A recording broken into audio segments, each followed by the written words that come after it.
What's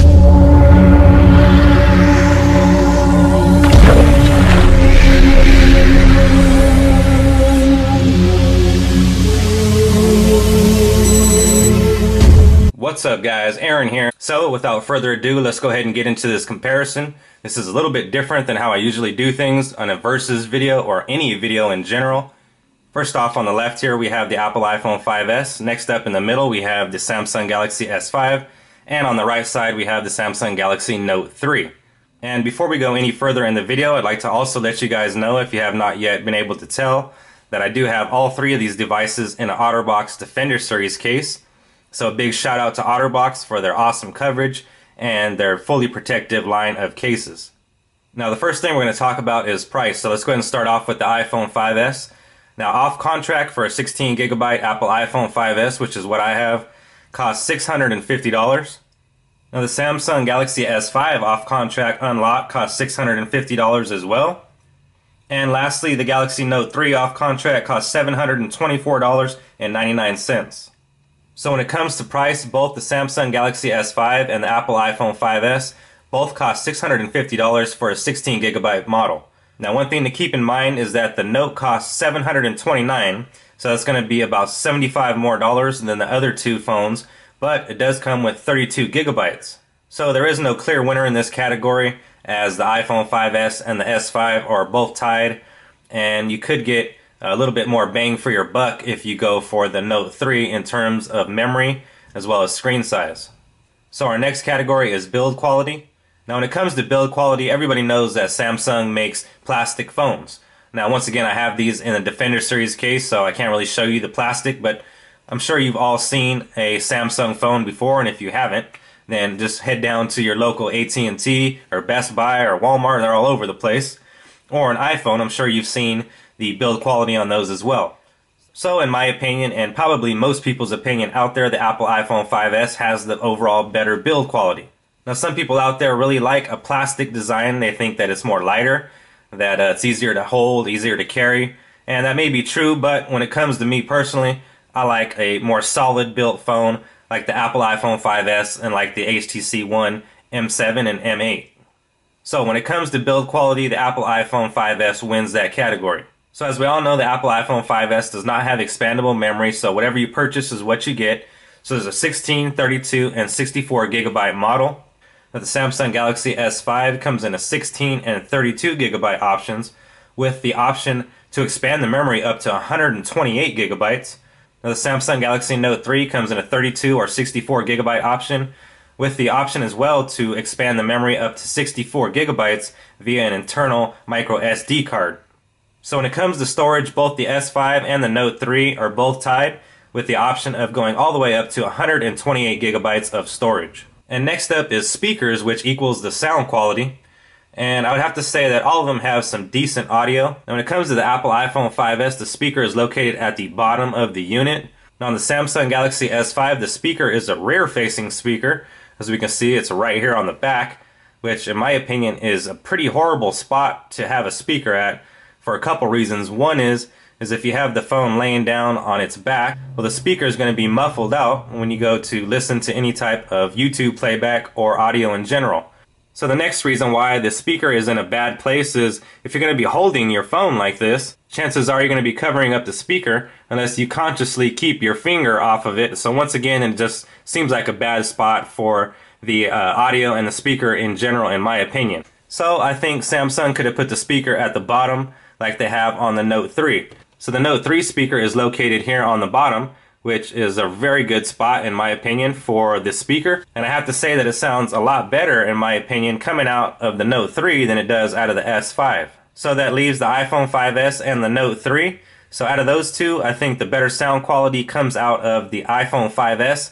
It does sound more crisp out of the 5S, however it does sound a little bit louder out of the Note 3.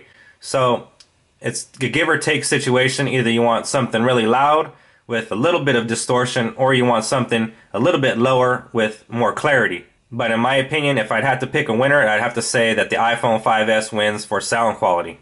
So next is battery life. Now when it comes to battery life, the Apple iPhone 5S has, I don't exactly remember, but somewhere between 1500 and 1800, which obviously is pretty horrible. Next up we have the S5, and the S5's battery life is either 2500 or 2800. Once again, I can't remember, which is pretty good though.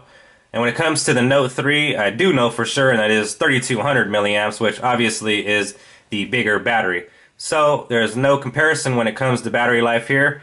The Samsung Galaxy Note 3 wins. Obviously, the Note 3 has a bigger body, so they can put a bigger battery into it. So that is the only reason why the Note 3 wins and has a better battery life in general. Now next up is call quality. So I haven't had any issues with the call quality on any of these three devices. They all sound pretty crisp and pretty clear. I'd have to say that it is a little awkward receiving a phone call on the Note 3, as it is pretty big and a large device. Pretty much covers up half your face when you're using it, but I do enjoy the screen size when it comes to watching music videos and YouTube videos and multimedia in general. So I will accept the awkward looking stairs to have this very nice looking screen when I go for multimedia playback. So there is no real winner when it comes to call quality. They all sound very nice. Now next up is the camera. The camera on the back of the iPhone 5S is an 8 megapixel camera capable of 1080p recording at 30 frames per second, as well as it has the ability to capture slow motion footage at 120 frames per second with video stabilization. Now the Samsung Galaxy S5 has a 16 megapixel rear-facing camera with UHD 4K recording. Now the Samsung Galaxy Note 3 has a 13 megapixel rear-facing camera with autofocus as well as 4K recording. So when it comes to the cameras, the best camera in my opinion here is going to have to be the Samsung Galaxy S5 at 16 megapixels. Now the megapixel count is not the only factor here for the winner. The actual interface of the Samsung Galaxy S5's camera is amazing.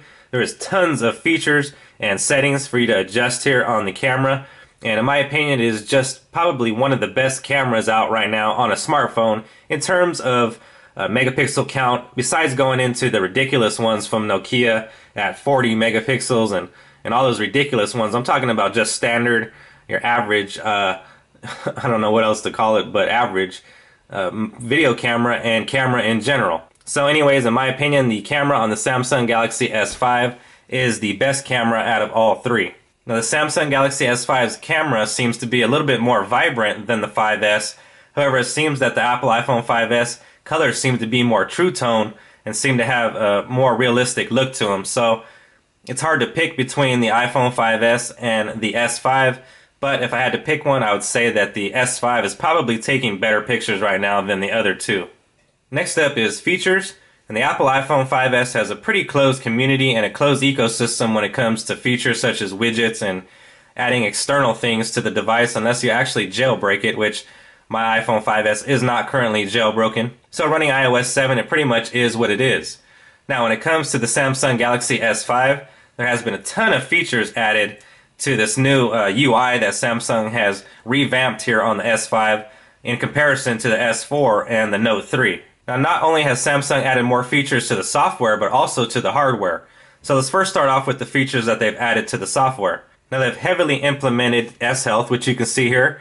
This is going to be counting your heart rate, and the overall heart rate sensor that's on the back of the phone is something that Samsung once again is heavily implementing. So as you can see here, there is the heart rate sensor there. If you guys missed the video on that, I'll go ahead and drop a link down in the description. You could check out my video on how to set up the fingerprint scanner as well as the heart rate sensor. Which brings me to my next subject, which is the fingerprint scanner. Now the fingerprint scanner, in my opinion, does not work too good. The Apple iPhone 5S's fingerprint scanner works, in my opinion, about 80 to 90% of the time, or I'd have to say pretty much 90% of the time the iPhone 5S's fingerprint scanner works for me. Now, I'd have to say on the Samsung Galaxy S5, the fingerprint scanner only worked about 50 to 60% of the time with the phone out of the case. And with this Otterbox Defender Series case on with the built-in screen protector, I'd have to say it only works about 10 to 20%, which obviously is completely unacceptable, so I don't even use that feature with this case. So another good feature about the Samsung Galaxy S5 is that it is IP67 certified, which means it is dust and waterproof.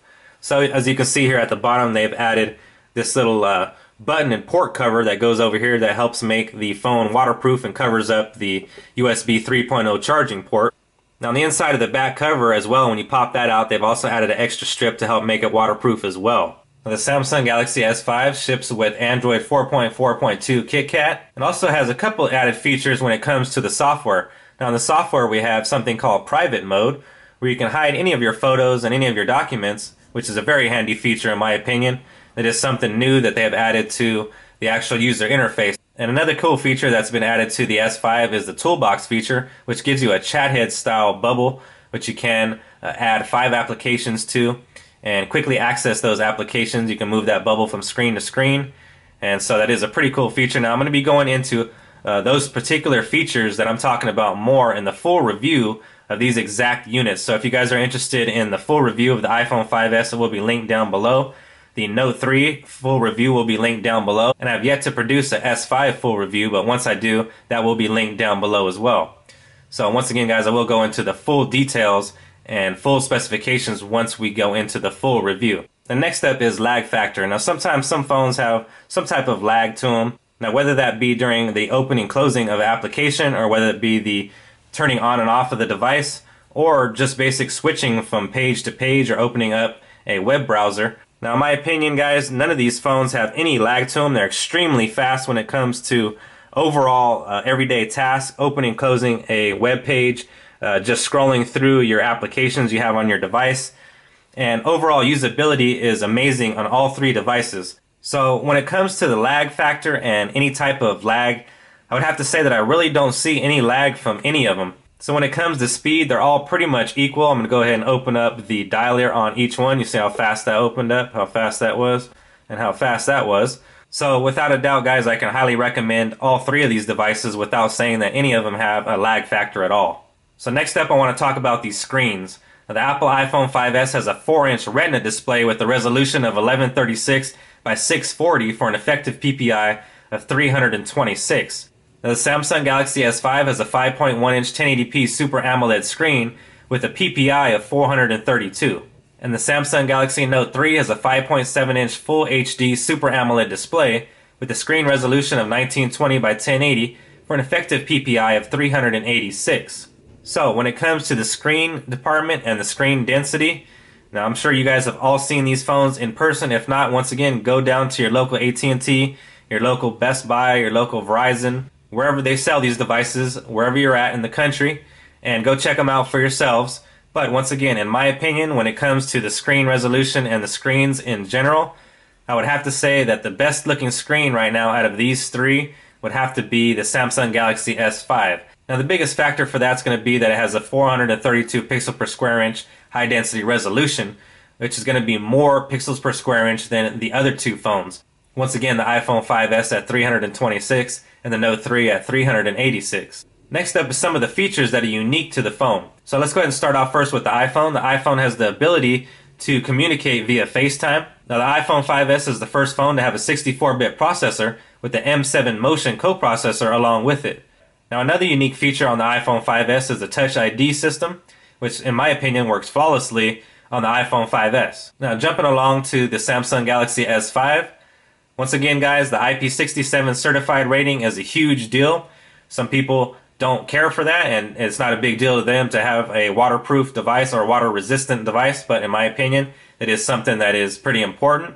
Now the Samsung Galaxy S5 also has the best processor out of the 3 units with a 2.5 GHz Snapdragon 801 processor along with an Adreno 330 GPU. Now the Note 3 is right behind it with a 2.3 GHz quad-core Snapdragon 800 processor with an Adreno 330 GPU, but the difference here is that the S5 has 2 GB of RAM and the Note 3 has 3 GB of RAM. Now another awesome feature of the S5, like I mentioned before, is 4K video recording at 30 frames per second up to 5 minutes. Now I did shoot about a 2.5 minute 4K video on the Samsung Galaxy S5. If you guys missed it, I will have it linked down below. Be sure to check that out. Now another great feature about the S5 is the Ultra Power Saving Mode. Now what Ultra Power Saving Mode is it's a toggle built into the UI that you can initiate, and what that's going to do is turn your phone from color to black and white and give you just the mandatory applications that you need. So in other words, just your phone, your texting, and possibly a Twitter account, and a few other minute options that you have available out of the many options that are normally available to the S5. What that's going to do is that's going to help boost your battery, and Samsung says that this is going to allow your phone to last an additional 24 hours on ultra power saving mode. Now next up on the Note 3 is the 4K video recording options once again. Now the 4K video recording at 30 frames per second on the Samsung Galaxy Note 3 is pretty much equivalent in my opinion to the recording on the S5. However, it does look a little bit sharper, and I did notice that the S5 seemed to have a little bit better image stabilization than the Note 3. However, the Note 3 looked awesome in my opinion in 4K at 3840 by 2160. And if you guys missed that video, I'll go ahead and drop a link to that video down in the description as well. Now another huge feature that can't go without mentioning on the Galaxy Note 3 is the S Pen. And I absolutely love the S Pen. This is probably one of my favorite features about the Note 3. The S Pen is incredibly useful. You can hover over things and check things without having to actually click on them, which is extremely useful. You can take a note at any time. As you can see here, we have our Air Command option open. All we have to do is hit this to take a note at any time. And we can actually even jot down a number and then hit the link memo to action and save it as a phone number, and our contacts are actually call the number from actually just writing it down here. So in my opinion, the S Pen is incredibly useful. Now if you've never used the Note series before and never used the S Pen, a lot of people who've used a stylus think that this is just a normal stylus. Well, it's not. It's a stylus that's 10 times or maybe even 20 times as sensitive as a normal stylus that you'd buy at a store or somewhere, maybe at Best Buy or something. This actual stylus is designed specifically for the Note 3 and for the actual panel itself, so it does work flawlessly with the Note 3. The first Note wasn't too hot with the actual dictation, but the Note 2 got even better, and now with the Note 3, the S Pen is absolutely amazing in my opinion. And I think it is one of the reasons in general to buy the Note 3. Now it does make a lot of sense to use a stylus with something bigger like this type of device with the 5.7 inch screen than with a smaller device where it's just harder to maneuver around the actual stylus inside of a small screen. So with a big 5.7 inch screen, the stylus goes perfect with it, and in my opinion the S Pen is definitely a huge feature of the Note 3. So being as satisfied as I am with all three of these phones, I'll probably just be using my iPhone as I usually do, and then carry around one of these two Android devices along with my iPhone on a daily basis, probably switch them out and just take turns using them in different scenarios. One thing that I'm also interested in doing, that I'm going to be doing very soon here on the channel, is I'm going to be recording an entire video. I haven't decided yet whether it's going to be an unboxing video or a review or what style video I'm going to be doing, but I'm going to record an actual video, complete video. I'm going to try to make it a pretty long one, around 5 minutes, maybe even 10 minutes, in complete 4K just off of both the Note 3 and the S5. So I'm going to set them up in different positions and just have them switching off angles so you can check out the different quality and actually check out the 4K capability on both. So I'm interested to use both of them in the same unboxing or the same video and get different angles both in 4K and get some footage out there for you guys. So at the end of the day, guys, it is really up to you to figure out which device is the best for you. Now, there is a couple things to factor in when you are judging which device is best for you. Are you a power user? Are you just a browser on your phone? And also another thing to factor in is what type of ecosystem you're more interested in. Some people are interested in the iOS ecosystem. Some are more interested in the Android ecosystem. Now, in my opinion, I highly enjoy both of them. So that's why I keep both systems on me at all times. I always have an Android phone and an iPhone on me. Now I want you guys to do me a favor and leave down in the comments section which phone you guys think is the best out of all three of these. Now if you are an Android guy and you're not even interested in the iPhone, let me know which phone you think is better out of the S5 and the Note 3. So once again, guys, these are all pretty much flagship phones. So let me know down in the comments section, guys, which phone you think is the best, which one you would choose. I'm also going to be doing a giveaway on any one of these devices. So if you guys are interested in winning either an iPhone 5S, a Samsung Galaxy S5, or a Samsung Galaxy Note 3, let me know by hitting that thumbs up button down below, and also let me know by leaving a comment down in the comments section saying which phone you would like to win and which phone you think is the best. Now before I head out, guys, I'd like to send a big shout out to everybody who's following me on all my social networks. If you have not followed me on any of my other social networks other than YouTube, they will be linked down below in the video description. If you're not yet a subscriber of the channel, be sure to become one. I'd like to thank you guys for watching, and I'll see you guys on the next one.